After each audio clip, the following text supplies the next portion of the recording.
Masechet Baba Kama, Daf P, on va commencer par Aïn Tet Amud Bet, la Mishnah qui est au bas de la page, bien que nous l'ayons déjà étudiée, mais on va la répéter rapidement afin de se remettre dans le sujet. En megadelin behema daka be'eretz Israël, aval megadelin be'Souria ou be'midbarot shel eretz Israël. Chachamim ont institué l'interdiction. Ils ont décrété l'interdiction d'élever, de faire un élevage de Behema Daka, de menu bétail en Eretz Israël. Pourquoi? Parce que ces bêtes, nous dit Rashi, elles vont un peu partout, elles vont manger les graines, elles vont manger plutôt les plantes, par exemple les céréales, les fruits, les légumes. Elles vont détruire Eretz Israël. Il y a une mitzvah de Yishuv Eretz Israël. On doit installer Eretz Israël. Les animaux, les bêtes, elles ont leur nourriture. C'est de la verdure. Elles peuvent brouter de l'herbe. C'est amplement suffisant pour leur repas. Pourquoi les laisser manger des fruits et légumes, des céréales, des légumineuses qui sont destinées aux êtres humains? Si on a planté des champs, on a semé des graines et on a obtenu des pousses, c'est pas pour que finalement les bêtes viennent et qu'elles fassent un ravage. C'est la raison pour laquelle, pour pas détruire ce qui fait la construction d'Eretz Israël, l'installation, à savoir qu'il ne manque rien. Il y a où habiter, mais il y a aussi de quoi manger, il y a de la nourriture. Alors la nourriture humaine ne doit pas être consommée par les animaux. Étant donné que les champs agricoles étaient en rase campagne, c'est-à-dire que les vergers, les potagers, les champs agricoles se retrouvaient comme des champs ouverts dans la vallée.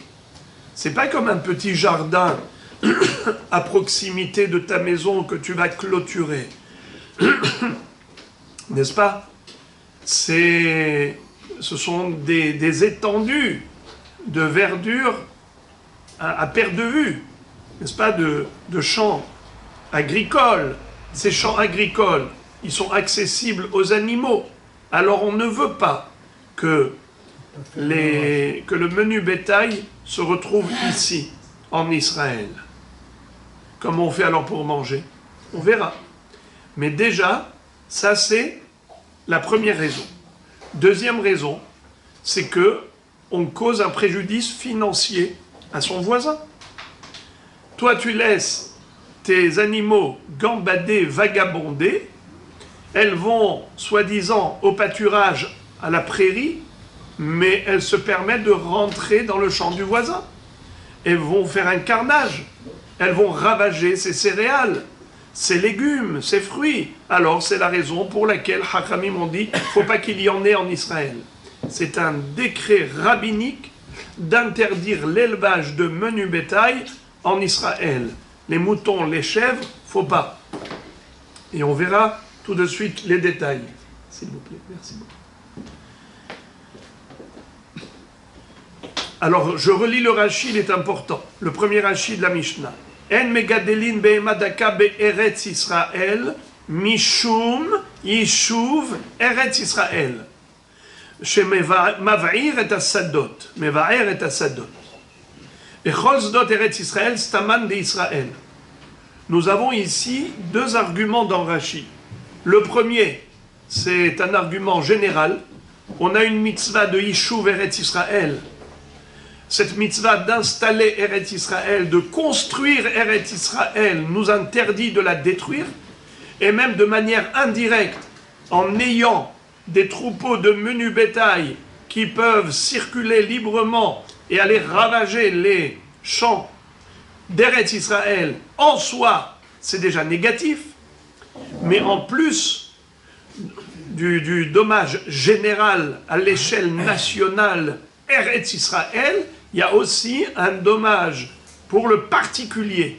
Tu peux causer un préjudice financier à ton prochain, car ton prochain est propriétaire d'un champ et son champ a été détruit par tes bêtes.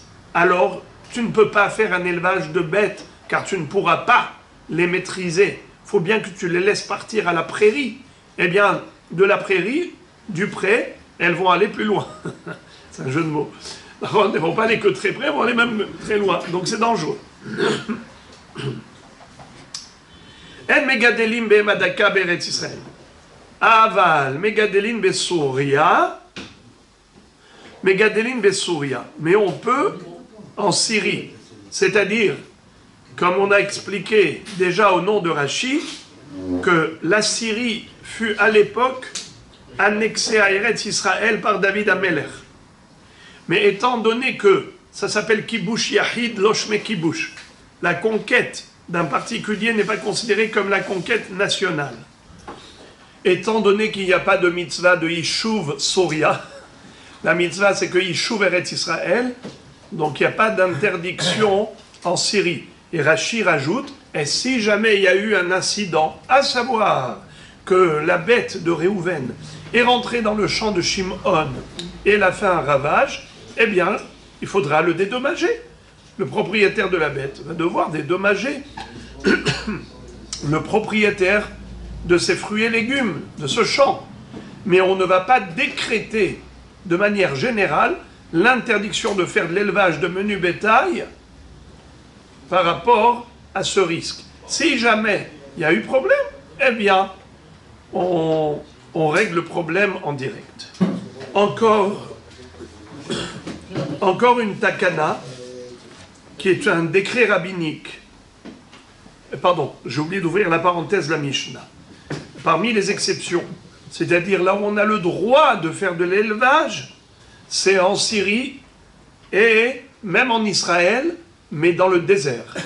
Étant donné que dans le désert, Midbar d'Eretz Israël, il n'y a pas de champ agricole, il n'y a aucun risque que la bête endommage le champ qui est déjà semé, planté, cultivé.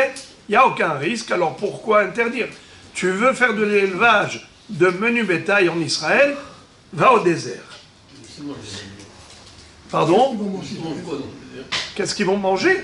Eh bien, non, il y a des plantes désertiques. Comme les Bédouins. En megadelim tarnegolim birushalayim ipene hakodashim. On n'a pas le droit de faire de l'élevage de coqs et poules, d'avoir des poulaillers à Jérusalem. Pourquoi? Mipene hakodashim. À cause des corbanotes. Vu que à Jérusalem, les gens venaient de partout pour manger les corbanotes, pour sacrifier d'abord. Quelqu'un qui a fait un korban shlamim, eh bien il faut qu'il mange à Yerushalayim. Maaser Behema à Yerushalayim, Bechor pour le Kohen à Yerushalayim. Donc il y avait énormément de Bassar Kodashim à Jérusalem. De ce fait, Hachamim ont dit, nous savons que les coqs et poules vont picorer dans les déchetteries, les décharges. Là-bas, elles vont chercher des shratzim, des reptiles. Il y a des reptiles qui font partie de la liste des 8 reptiles qui figurent dans Parashat Shemini, qui sont porteurs de Tum'a.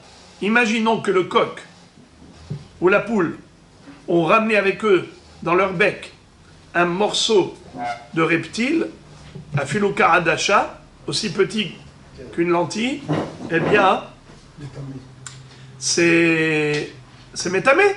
Alors, imaginons qu'il amène ça et il met au contact de la viande qui est korban. Comme il y a beaucoup de viande korban kadosh à Jérusalem, c'est la raison pour laquelle Hachamim ont dit il n'y a pas d'élevage de poulailler, de coq et poule à Yerushalayim, mipene hakodashim. Velo kohanim be'eretz Israël mipene hataharot. Également, les kohanim dans tout Eretz Israël n'ont pas le droit de faire de l'élevage de poules et de coqs. Pourquoi? Parce qu'eux, ils ont de la terouma. et la terouma c'est kadosh. On n'a pas le droit de la rendre impure.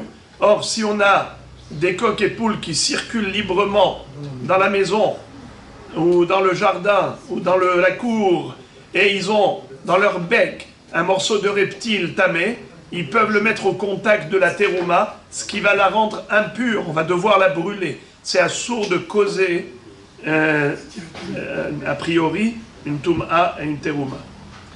En megadlim hazirin bechol makom, on n'a pas le droit de faire de l'élevage de cochons partout dans le monde, pour la raison qu'on a expliquée hier, et on le reverra dans la Gemara, l'histoire entre les Hashmonaïm qui se faisaient la guerre, entre ceux qui se trouvaient intramuros, Jérusalem, et ceux qui assiégeaient à l'extérieur des murailles de Yerushalayim, et au lieu de leur faire monter un mouton dans le coffre pour le Korban Atamid, ils ont mis un cochon.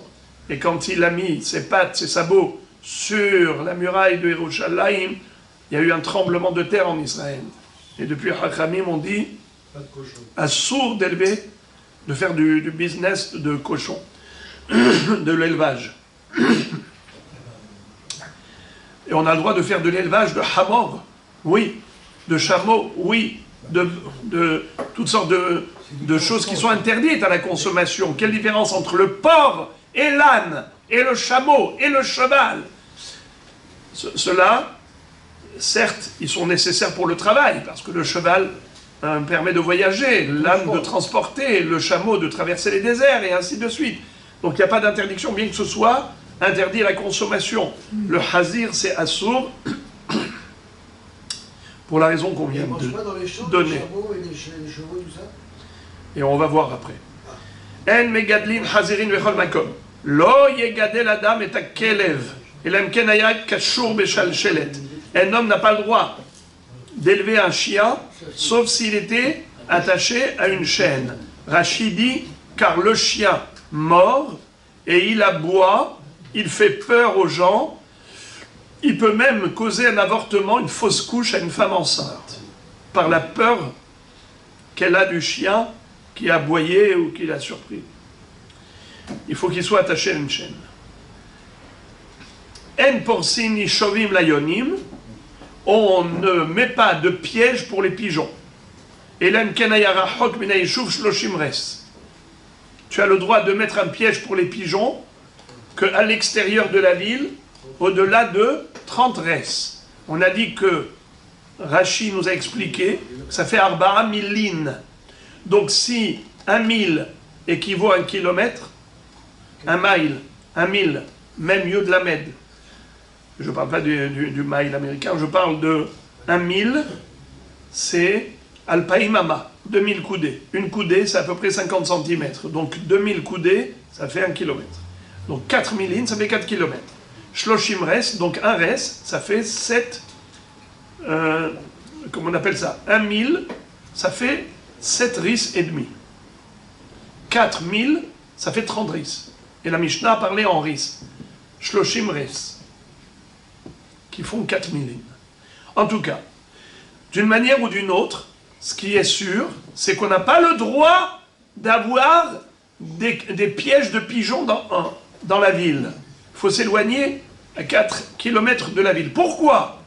Parce que les pigeonniers de ton voisin, si tu mets un piège chez toi, dès que le pigeon du voisin il vient dire bonjour à tes pigeons, tu vas le capturer. Eh bien, tu vas voler les pigeons du voisin. C'est pas un pigeon, ton voisin. Pour lui capturer ces pigeons, c'est la raison pour laquelle Hachamim ont décrété l'obligation de s'éloigner de la ville pour pouvoir mettre des pièges à pigeons. Ok. Et maintenant, la Gemara va citer une baraïta qui va développer notre Mishnah. Tanu Rabbanan en megadelin behemadaka beret Israël. La baraïta commence avec le décret d'interdiction rabbinique d'élever un menu bétail en Israël. Aval megadelin bahurshin shebe'eret Israël. Mais on a le droit de les envoyer dans la forêt, de faire de l'élevage en forêt. Ça veut dire qu'il ils sont toujours dans un enclos en forêt. Alors, étant donné qu'ils sont dans la forêt, il n'y a pas de risque qu'ils viennent ravager les plantes des champs agricoles. בסוריה אפילו ביישוב, ואין צריך לומר בחוץ על הארץ. En חוץ על הארץ, il n'y a pas d'interdiction rabbinique de faire de l'élevage de menu bétail, c'est permis. Et même en Syrie, bien que la Syrie, comme on a dit, ça a été kavouch par David Amelech, mais kibush yahid, loshme kibush, il n'y a pas de issour. Et si jamais il y a eu un incident, comme on a dit, eh bien, ce litige sera résolu auprès d'un beddin. Si jamais il y a un problème qui n'arrive pas à s'arranger entre eux et que l'endommageur ne veut pas payer l'endommagé, il le poursuivra au tribunal. Mais sinon, ils peuvent très bien s'arranger à l'amiable, évaluer la perte et lui payer. Aïe, aïe, aïe, aïe, aïe. Aval megadelin. Pardon. Tanya Idar. Deuxième baraïta. En megadelin be'madaka be'eretz Israël. Cette baraïta, elle dit exactement la même chose qu'on a appris dans la Mishnah et dans la baraïta précédente, à savoir que les Chachamim nous ont interdit de faire de l'élevage de menu bétail en Israël. Aval megadelin bamidbar shebihuda. On a le droit de faire de l'élevage de menu bétail dans le désert de la Judée. Vous avez déjà vu le désert de la Judée?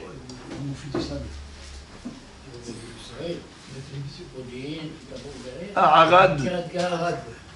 Ou Bamidbar, chez Bisfar Akko.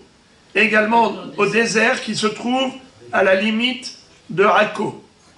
Alors, la Judée, c'est vers le sud, et Akko, c'est vers le nord. D'un côté comme de l'autre, il y a des zones désertiques. Dans ces déserts, on a le droit d'élever du menu bétail. Pourquoi? Parce que dans le désert, il n'y a pas de champ agricole qui risque d'être abîmé par eux. Ve'afalpi chez Amrou, en megadelin behemadaka, aval megadelin behemagassa. Bien que les Hachamim ont interdit de faire de l'élevage de menu bétail, mais il est permis de faire de l'élevage de gros bétail. Qu'est-ce qu'on appelle gros bétail? C'est pas uniquement les bêtes qui sont cachères à la consommation, même les chevaux et les ânes, ça fait partie du gros bétail, ce qu'on appelle Behemah Gassa. Behemah Gassa. Alors, comment ça se fait que c'est permis? Pourtant, ces bêtes également, elles peuvent ravager des champs agricoles. Pourquoi c'est autorisé? Réponse. Les filles chez En Gozrin, Gezera ala Tzibour, et là, Kenrov Tzibour, Yecholim la Amodba. C'est-à-dire, on ne peut décréter, c'est-à-dire que les Hachamim ne vont pas instituer une interdiction qui est insupportable pour la majorité du Tzibour. Or, ici, comment tu vas faire pour travailler ton champ? Il faut bien que le bœuf tire la charrue. Comment tu vas transporter ta marchandise? La voiture à l'époque, c'était le hamor, donc il te faut bien un hamor. Comment tu vas faire pour voyager un long parcours? Il faut bien un cheval. Alors les Hachamim n'ont pas interdit. Et alors tu vas me dire, oui, mais manger aussi, on a bien besoin de manger du menu bétail. On veut bien prendre la laine pour fabriquer des vêtements et ainsi de suite. Quelle est la différence? Regardez comment c'est beau. Behema dakka, efshar lehavi mechutz ala haaretz. Behema gassa, i efshar lehavi mechutz ala haaretz. La raison pour laquelle Hachamim ont interdit cela et permis cela, c'est parce qu'ils disent, pour Behema gassa, il n'est pas possible d'aller chercher en chutz ala haaretz. Behema dakka, oui. Quelle différence? Si c'est une question technique, un problème technique, quelle est la différence? Aller chercher des troupeaux, que ce soit de gros bétail ou menu bétail, ça ne change rien. Techniquement parlant, on peut toujours faire de l'import-export. C'est quoi cette histoire? Efshar behema daka, i efshar behema gassa. Rashi explique que la différence entre les deux, c'est que manger, on ne mange pas tous les jours des bêtes qui sont abattues dans la journée. On peut, par exemple, premièrement, pas manger de la viande tous les jours. D'accord? Pas obligé de manger de la viande tous les jours. Deuxièmement, même si tu as de la viande, tu peux faire la shrita et en conserver pendant 2-3 jours. Tu n'es pas obligé d'avoir de la viande fraîche. Dans le sens où c'est quelque chose que tu peux apporter que de temps à autre, de Chutz La'aretz, en fonction du besoin. Tandis que Magassa, labourer le champ, voyager, transporter, ça c'est tous les jours. Comment tu vas faire tous les jours le va-et-vient entre Chutz La'aretz et Eretz Israël? Va tous les jours chercher un bœuf en Chutz La'aretz pour aller labourer ton champ. Va chercher tous les jours un hamor pour transporter. C'est impossible. Alors Chachamim n'ont pas voulu décréter l'interdiction de faire de l'élevage de Behema Gassa en Israël, étant donné que ça deviendrait insupportable pour le rov du Tzibour. Et Chachamim ont une règle. Même lorsqu'ils décrètent des interdictions, ils tiennent compte de, j'invente un mot, de la supportabilité du décret. Ça veut dire que si c'est oui supportable, oui. Si c'est insupportable, non. Il faut que ce soit que le rov hatzibour yicholim la'amod ba. Très bien. Ve'afal pi she'amru en megadlim behemat daka, aval mashahu kodem laregel 30 yom, ve'kodem ishte beno 30 yom. C'est-à-dire, avant les fêtes, eh bien, on sait que pour Pesach Shavuot Sukkot, on va se faire une bonne kaïla. Hein, pas pour Pesach. Alors il faut bien de la viande. Avant le régel, il y a une mitzvah de Vesamachta bechagecha vaitar sameach. Donc il faut de la viande pour être sameach. Faire des bons repas. En simcha ela bebasar v'yayin. C'est la raison pour laquelle on a le droit, 30 jours avant chacune des fêtes, d'avoir chez soi des... On peut acheter des animaux et de les garder chez soi. Comme ça dit... Non, on verra le Rashi après. Également pour le mariage de son fils, c'est un exemple, quelqu'un qui a une fête à célébrer, il a besoin de viande pour le michté, alors il a le droit, en effet, de garder chez lui 30 jours avant le festin, les bêtes nécessaires. Et Ubilvad, chez Loïshet Aharona 30 yom, c'est celle qu'Adata Ramina, Deinafak le Regel, ou Mechizabna Adashta, Artelo Maloulet Latin Yomin, Lonimat Latin Mishra Shari le Shaouye, et la Kevan Deinafak le Regel lo Mibael le Shaouye. C'est-à-dire, il y a des gens qui peuvent être malins, et ils disent, attends, on nous a permis pour la fête de garder 30 jours la bête. Alors lui, qu'est-ce qu'il dit? Moi, j'achète par exemple des bêtes avant la fête. Il y a aussi des bêtes que je vais acheter juste avant la fête, mais que je ne vais pas utiliser pendant la fête. Mais je vais peut-être bénéficier du crédit de 30 jours. Comme ça, à partir du moment où j'ai acheté la bête, j'ai 30 jours. Alors ça peut être même, par exemple, 3 semaines après la fête. Je dis non, la fête, c'est la limite du permis. Si tu as acheté une bête 30 jours avant la fête, très bien. Tu as acheté par exemple 15 jours avant la fête, tu dois la manger pendant la fête. Tu l'as acheté 10 jours avant la fête, tu dois épuiser le stock pendant la fête. Tu n'as pas le droit de faire ce calcul de dire j'ai un crédit de 30 jours, alors qu'est-ce que ça change si c'est 30 jours avant la fête ou bien 15 jours avant la fête et une semaine après la fête, qu'est-ce que ça change? Non, la fête c'est la dernière limite. Très bien. Vous voulez que je traduise? Parce que la vérité, j'ai rarement vu une Gemara aussi explicite. On aurait dit que la Gemara, elle fait le travail de Rashi. Regardez Mamash, presque elle nous fait un dessin. Elle nous dit la Gemara comme ça. Faut pas laisser la dernière bête que tu as achetée pendant 30 jours chez toi. Des salkadata chamina, car j'aurais pu croire, des nafakle regel, si même après la sortie de la fête, depuis l'achat, depuis le moment où il a acheté, jusqu'à présent, il n'y a pas eu encore 30 jours qui se sont écoulés.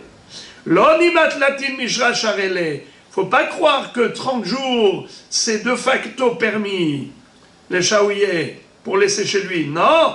Et là, les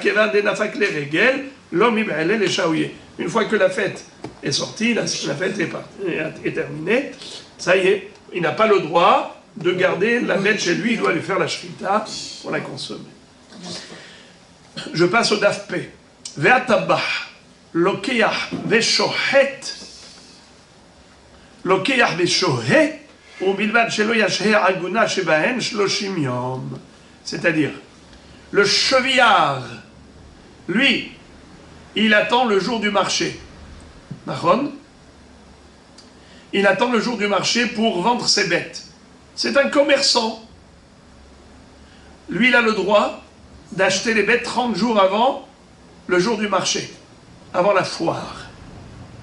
Atabach lokeach veshohet lokeach veshohet ubilvad shelo yashe aguna sheben shloshim yom. Ça veut dire qu'il a le droit, lui aussi, avant 30 jours avant le jour du marché. Mais si par exemple il a acheté 10 jours avant le jour du marché, il ne peut pas dire « Ah, j'ai le droit de 30 jours, alors je vais faire 10 jours avant et 20 jours après. » Non, tu es obligé d'épuiser le stock le jour du marché.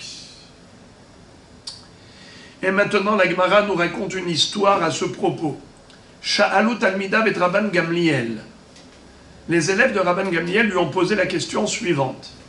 Mahu legadel. Quel est le din? Est-ce qu'on a le droit de faire de l'élevage? Alors les amis, je vais prendre le pirouche de Rashi. D'accord? Le pirouche de Rashi. Comment Rashi explique le débat entre Rabban Gamliel et ses élèves?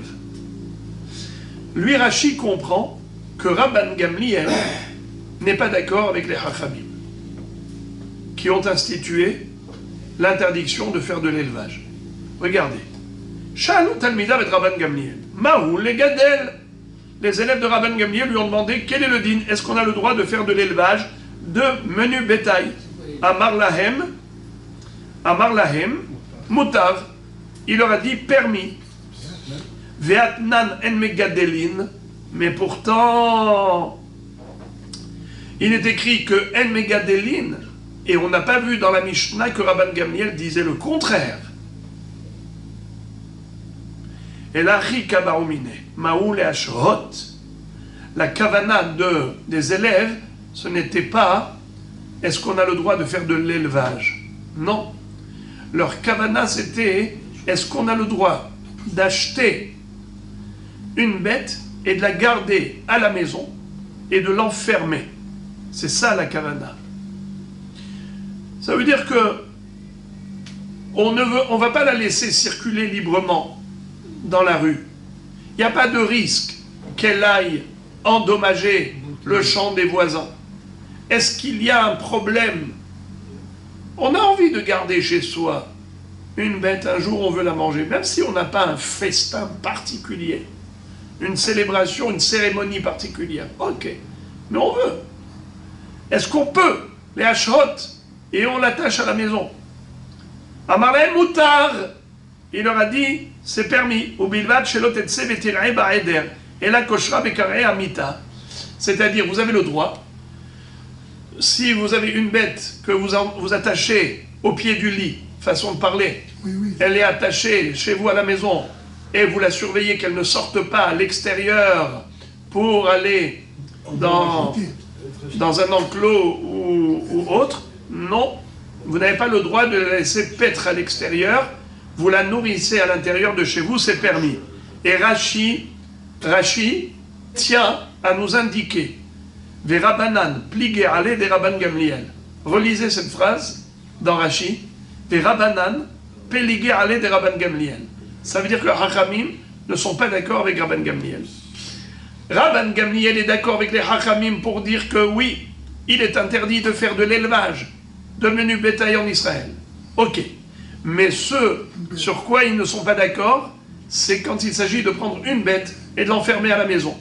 Et on l'attache à la maison. On ne va pas la laisser sortir dehors. Permis ou interdit? Eh bien, Hachamim interdisent, parce que pour eux, c'est un décret général. On ne va pas dire dans ce cas oui, dans ce cas non. On généralise l'institution rabbinique, tandis que pour Rabban Gamliel, c'est au cas par cas. C'est-à-dire, bien qu'en général, on n'a pas le droit de faire de l'élevage de menu bétail en Eretz Israël, ça c'est au niveau national, mais au niveau individuel, une personne qui veut prendre une bête et la garder chez lui pour en faire un méchoui, un barbecue, la malo. Ça c'est ce que pense Rabban Gamliel, mais Rashi tient à nous indiquer des Rabbanan Peligé, allez, Hachamim interdisent. Même ça, c'est interdit pour les Chachamim. Je ne vous cache pas que ici Tosfot et Rashba, ils ont d'autres compréhensions dans la Gemara que celle de Rashi. Tanu Rabbanan, l'histoire que l'on raconte ici, elle va très bien dans le sens de Rashi. Maaseh behasid ehad, she'aya goneach milibo, ve'sha'alu larof'im, ve'amru, en lo takana, ad she'innak halav roteach, משחרית לשחרית.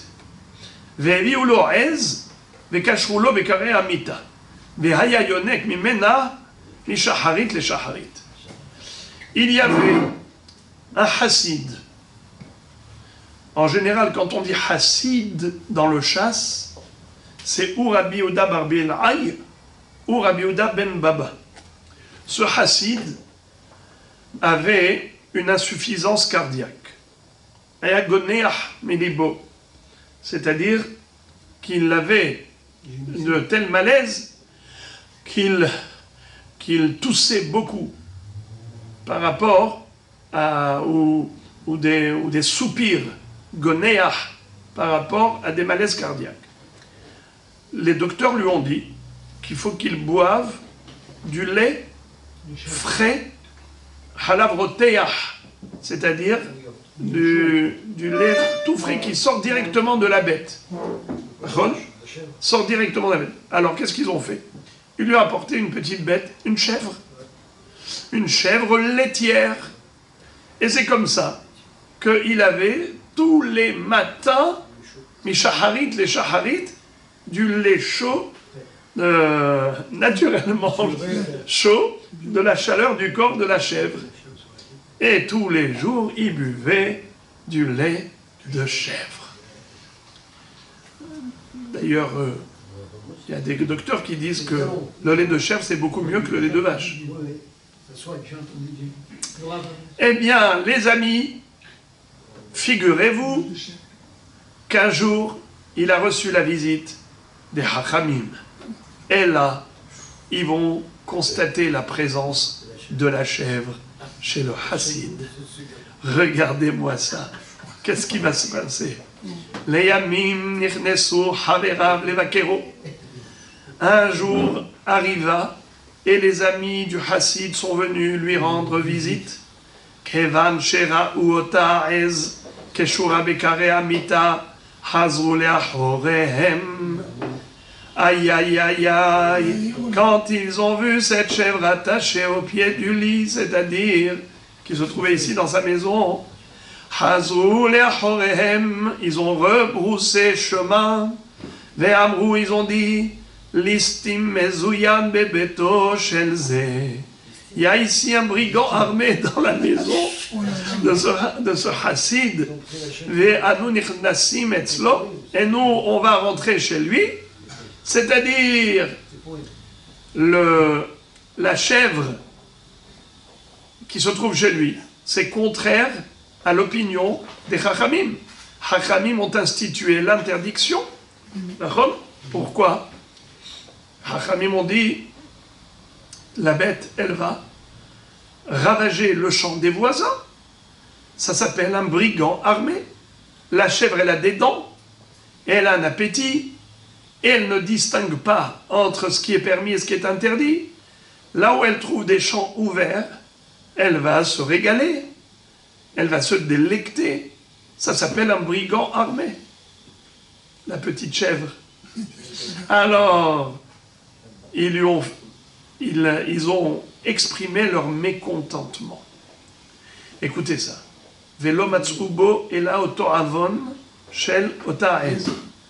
Ils n'ont trouvé chez ce chassid que cette erreur, que ce problème, l'histoire de la chèvre.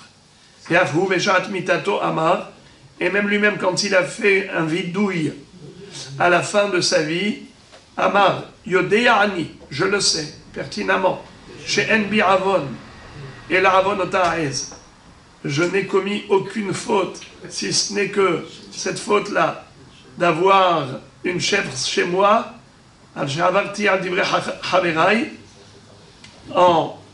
en opposition avec l'avis de mes haverim. Mes haverim, les chachamim, ont institué l'interdiction, et moi j'ai enfreint cette interdiction. Le Meiri pose une question, et il dit, mais comment ça se fait que on est interdit pour quelqu'un qui avait des malaises cardiaques, mais pikuach nefesh, c'est il repousse tous les interdits. Alors le Meiri dit que quand les Hakamim ont interdit quelque chose par rapport au nezek qu'on peut causer aux autres, c'est-à-dire le préjudice financier que l'on peut causer à l'environnement avec son menu bétail, alors il faut être mahmir. Il faut être mahmir. Mais les mefarshim disent, ça veut dire quoi ça? Mais pikuach nefesh. Même voler, on a le droit pour pikuach nefesh, même si après il faut payer, bien sûr, on payera, mais en attendant, pikuach nefesh, il a le droit de voler pour sauver sa vie. Et après il remboursera. Alors, en plus, hein, quand ils sont des rabbanan de peur que. Alors, il y a d'autres pérouchim qui disent qu'en effet, il n'était pas en danger mortel. C'est que c'était un holé chez Enbo Sakana. C'est la raison pour laquelle il devait être mahmir. Mais s'il y avait un danger quelconque, il n'est pas question qu'il soit mahmir. Et même ça, c'est difficile à comprendre, disait Mefarshim, parce que nous voyons qu'on a le droit de transgresser des interdits rabbiniques pour un malade, même s'il n'est pas en danger. Donc ça reste une histoire compliquée et difficile à comprendre. Amar Rabbi Ishmael, la Baraïta continue de raconter ce que racontait Rabbi Ishmael. Mi ba'ale batim shebagalil ha'elyon hayu bet Abba.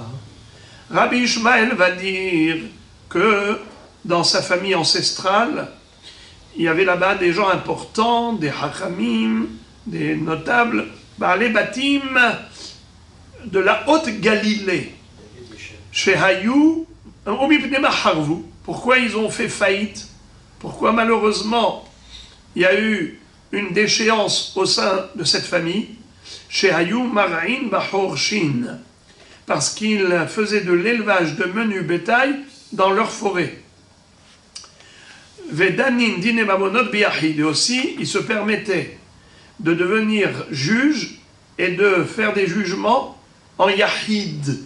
Normalement, il faut ou 3 dayanim, ou Yahid Mumhe, ou Shlosha Idiotot, ou Yahid Mumhe. Bien que eux, ils étaient des hachamim, malgré tout, ils auraient dû, par humilité, associer d'autres dayanim avec eux et ne pas juger seuls, en solitaire. Ils auraient dû siéger avec 3 personnes comme tribunal, et pas tout seul en tant que Yahid Mumhe. Pour ces 2 avérotes, malheureusement, cette famille a été quelque part affectée par toutes sortes de problèmes qui ont détruit la famille. bien que la forêt était proche de leur maison. Alors, quel est le problème? On a dit que c'est permis de faire de l'élevage dans la forêt. Réponse, Sadeketana ou Ma'avirin derech aleha. C'est que, pardon, Sadeketana haïta ou Ma'avirin derech aleha. Pour arriver à la forêt, il y avait entre leur maison et la forêt un petit chemin à traverser qui traversait le champ du voisin. Et étant donné que ça traversait le champ du voisin, on les a tenus coupables pour cet élevage de menu bétail, parce qu'il ne fallait pas élever à partir du moment où, pour arriver à la forêt, il fallait traverser ce champ. J'ouvre une parenthèse. Tout à l'heure, j'ai dit leur forêt. Non, ce n'est pas leur forêt.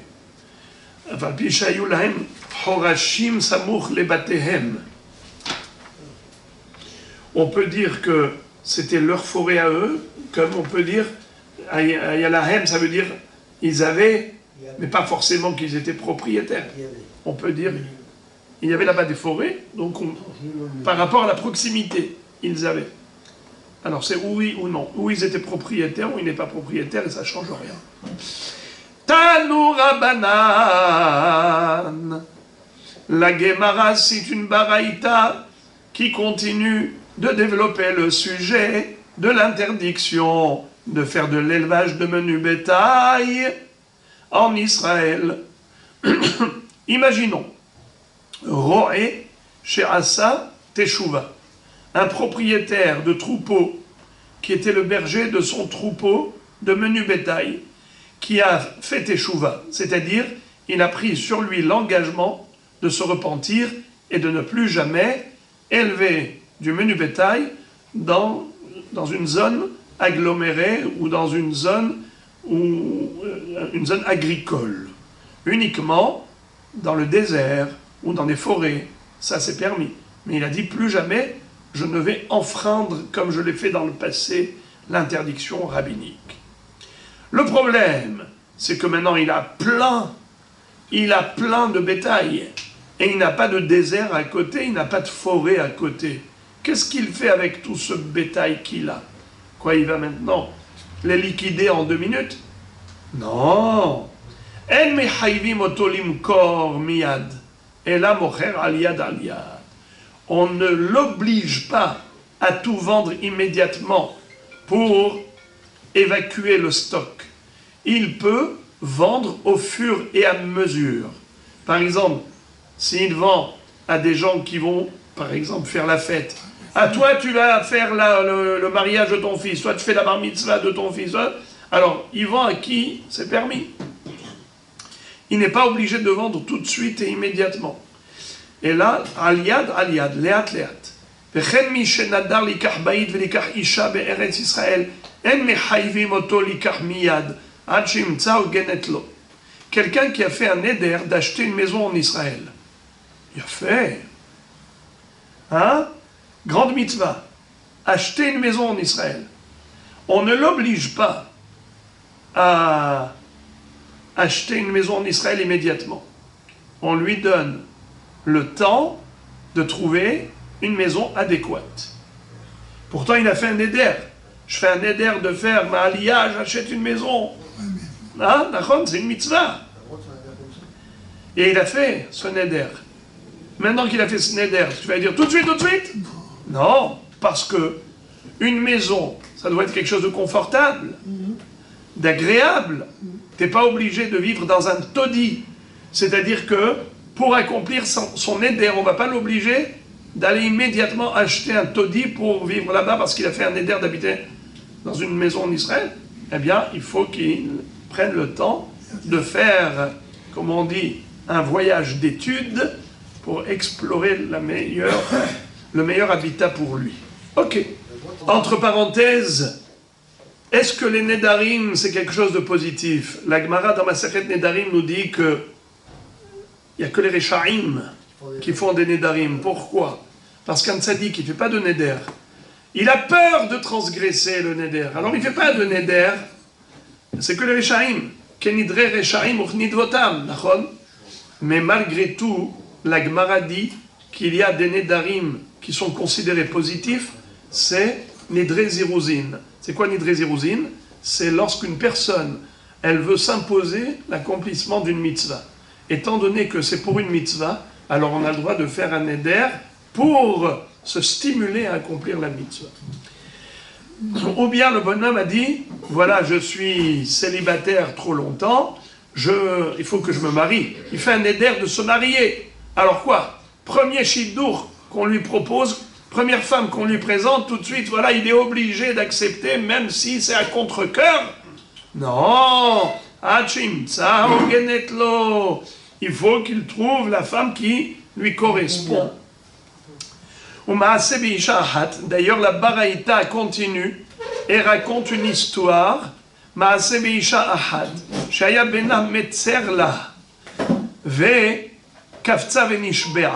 Il était une fois une femme qui était célibataire. Elle était soit veuve ou divorcée, mais elle avait un fils qui l'embêtait.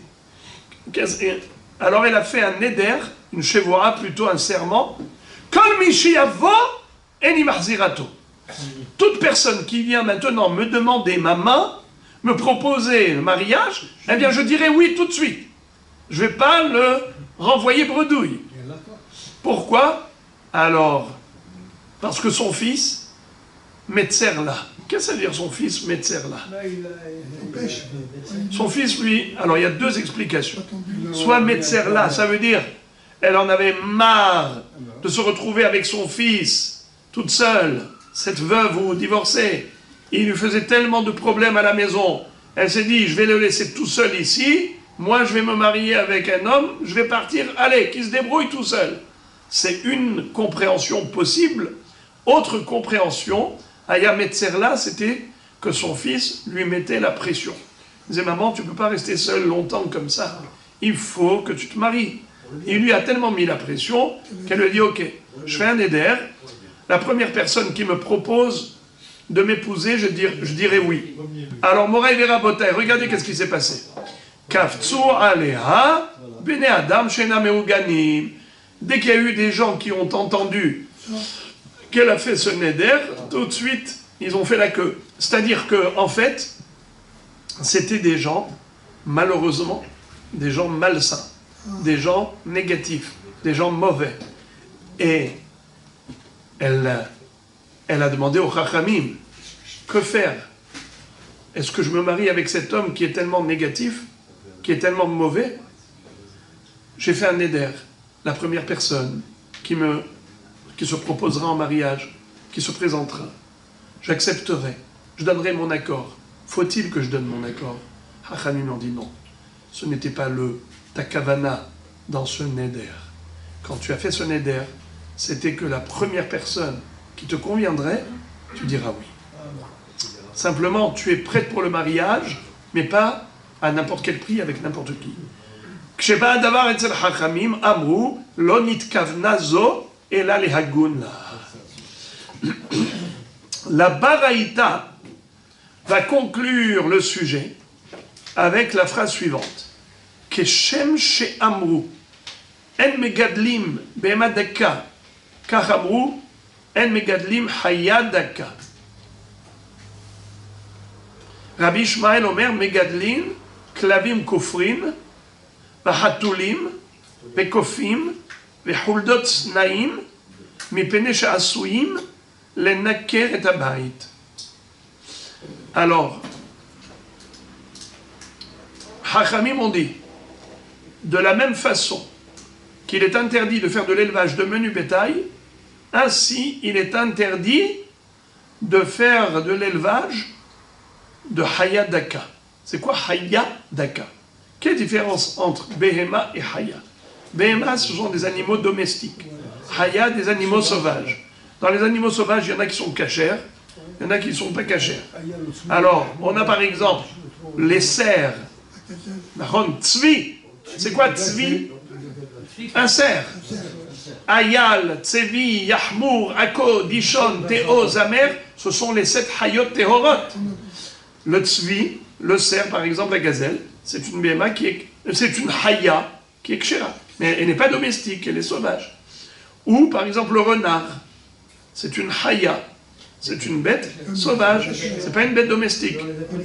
Par rapport au fait que les autres sont Non, c'est des exemples.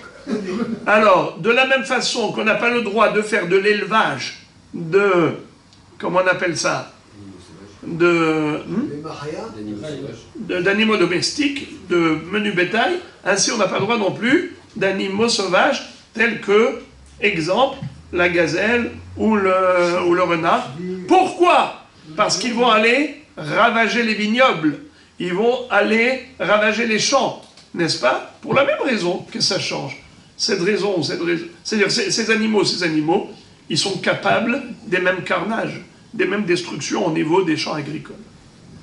Rabbi Ishmael dit qu'on a le droit en Israël, Megadlim klavim kufrim. C'est quoi klavim kufrim? On a le droit en Israël d'élever des chiens koufri. C'est quoi koufri? C'est une race de chiens. Alors Rachid dit Ktanim venanassim hem. Ce sont des petits chiots, hein, des chiens bassés, des nains. Alors, ces chiens bassés-là, on a le droit. Ou un autre pirouche, dit Rachid, ce sont des chiens de chasseurs, des chiens de chasse. Klavim gdolim shel tsayadim vena mazikim. Et ils ne sont pas mazikim. Vous imaginez? Les chiens de chasse, ils ne sont pas dangereux pour les humains. Alors la Gemara dit comme ça, également, Hatoulim, on a le droit d'élever des chats, nous dit Rabbi Ishmael. Kofin, des singes. Huldot snaim. Alors, tout de suite la Gemara va demander c'est quoi les belettes snaim? Séné, ça vient du mot buisson, n'est-ce pas? Alors, les belettes de buisson.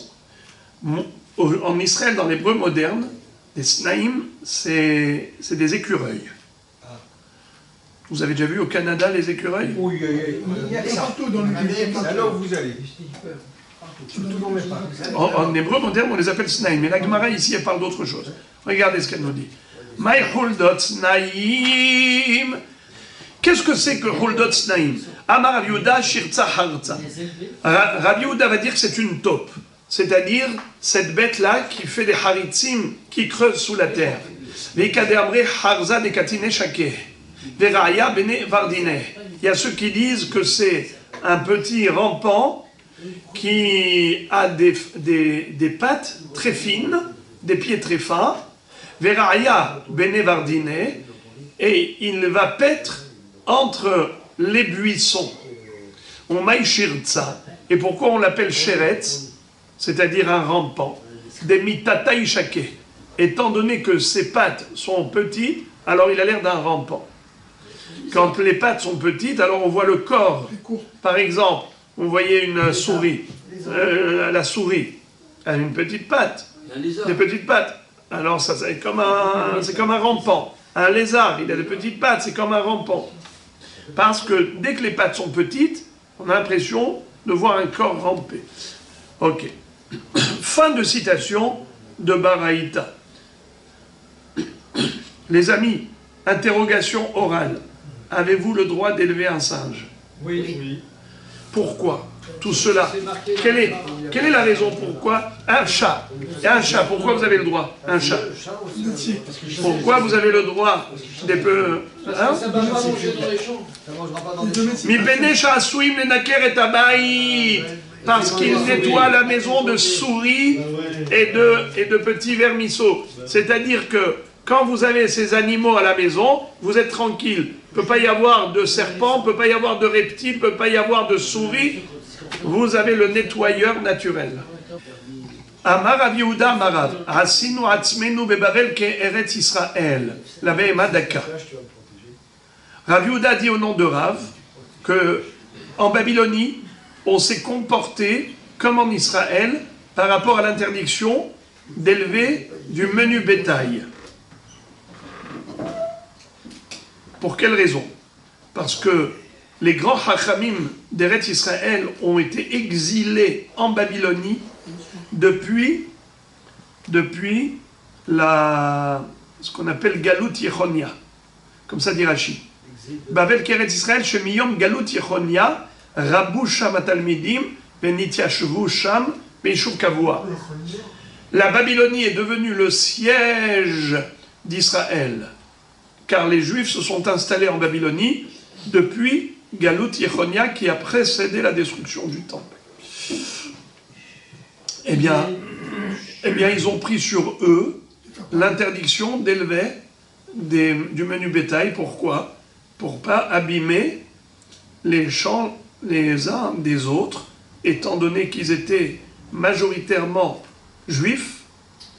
Alors, on sait que les bêtes des uns vont endommager les champs des autres. Alors, pour cette même raison, ils se sont fixés cette interdiction. Ça veut dire qu'en Israël, il y a deux raisons pourquoi c'est interdit. Primo, Yishuv Eretz Israël. Secondo, endommager l'autre. On n'a pas le droit d'endommager. Mais en Babylonie, il n'y a pas la mitzvah de Yishuv Eretz Israël, mais il y a tout de même l'interdiction d'endommager. Mais on avait dit qu'en Babylonie, on avait le droit, et si jamais il y a un problème, si jamais en Syrie, il y avait un problème, eh bien, il n'y a pas de problème, tu vas au tribunal et on s'arrange, ou bien on s'arrange à l'amiable. Pourquoi interdire de manière générale? Alors, c'est ça le Inyan. C'est que tout est une question de majorité. Si le secteur dans lequel nous habitons, c'est un secteur qui est majoritairement juif, eh bien, il faut instituer l'interdiction rabbinique comme en Israël. Si on est minoritaire, alors après ça, c'est de particulier à particulier. S'il y a un problème, on va s'arranger entre nous. Mais on ne va pas généraliser une interdiction. Très bien.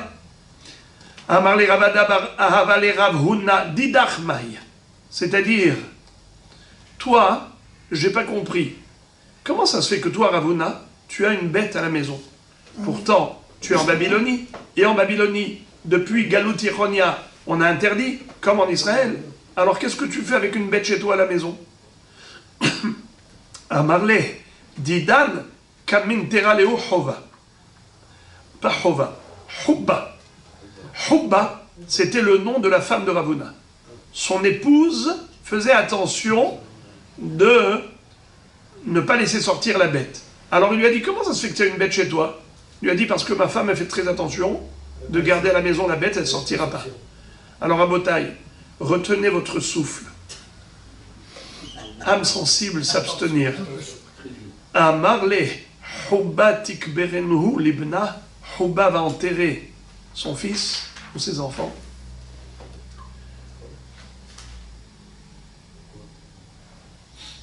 Kula shene de Rav Ada bar Ahava lo ikiam zara le Ravuna mehubba. Ce Rav-là qui s'appelait Rav Ada bar Ahava, depuis qu'il a sorti de sa bouche cette phrase que Hubba va enterrer ses fils, Pourquoi il a dit ça? eh bien, malheureusement, aucun de ses fils n'a survécu. Et il mourait prématurément. Depuis que c'est sorti de la bouche de Rav Ada bar Ahava. Pourquoi il a dit ça? Pourquoi il a dit ça? Ah ouais? Alors, en fait, les Mefarshim expliquent qu'il n'a pas dit ça sous forme affirmative, il a dit ça sous forme interrogative. Hubba tikberenhu libna. Alors, il y a plusieurs explications. Il y a ceux qui disent que il a voulu dire, c'est tout ce qu'elle a à faire, au lieu de s'occuper de ses enfants pour l'éducation, c'est tout ce qui lui reste à faire, c'est qu'à garder et surveiller la bête pour pas qu'elle sorte. Ça, c'est une malédiction. Ça veut dire que il a dit ça sous forme, au sens figuré déjà. C'est-à-dire, au lieu de s'occuper de l'éducation de ses enfants, il préfère enterrer ses enfants au profit de la bête. Il a maudit. Alors, étant donné que, au sens propre, tel que c'est sorti de sa bouche, ça a une connotation de malédiction, bien que sa kavana c'était au sens figuré, c'est ce qu'on appelle dans le pasouk Kishgaga Hayotset Milifne Hashalit, une erreur sortie de la bouche du gouverneur. Al tiftar pelas Satan, n'ouvre pas la bouche au Satan. Même quand tu n'as pas la kavana de dire quelque chose de négatif, le fait d'avoir dit une parole négative, elle peut se réaliser pleinement. faut jamais dire du négatif, même si c'est pas ton intention. C'est-à-dire, non, je voulais dire ceci, cela. Non! Ne dis que des choses positives.